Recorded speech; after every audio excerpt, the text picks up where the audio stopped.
Goes on to say in verse 2 that many will follow them because of their sensuality, and you will see why that is the case in the Gnostic belief, how very sensual it is, very having to do with male and female reproduction and things of that nature. In Galatians 1:6, Paul mentions that he is astounded at how people within the church are so ready to wander off into false teachings and abandon the true teachings of Christ into believing things that blaspheme Christ. They're believing a different gospel. I'm adding all of these things in order to help paint a background picture as a pattern recognition, because it's going to get real crazy, and if you can just stick with me and try and understand and see the patterns, I'm going to give you tools to recognize this later. I believe that the writings of Irenaeus are of the utmost importance in this day and age, because most of us in society have no clue what Gnosticism looks like and how absolutely sneaky it is. The modern church today is completely overrun with sprinkles of Gnosticism, more or less sprinkles, somewhere it's waterfalls, and they have no clue because they don't know about the true history of the first church, and nobody cares to read things like this anymore. Now, it makes no difference to me if you want to claim that this was written by somebody named Bob or Kathy, or if you want to say that it was written 1500 years ago or 10 years ago. Doesn't matter. Judge the content, not the mainstream idea of the timeline or the source. We should all know this by now. The fact is that for as long as this has existed, speculations may abound on that, these writings have been esteemed as the earliest known extensive and orderly compilation of the Gnostic religion. There is one other similarly aged source, but experts say it's much less organized. And it is also, as presented, not a biblically grounded source. This, whoever you want to say wrote it, based on the contents,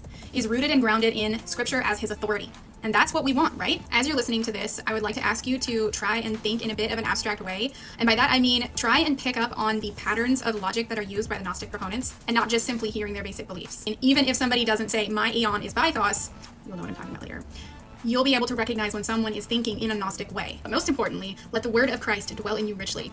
Pick it up and read it like your life depends on it, because it does. And somebody else's may as well.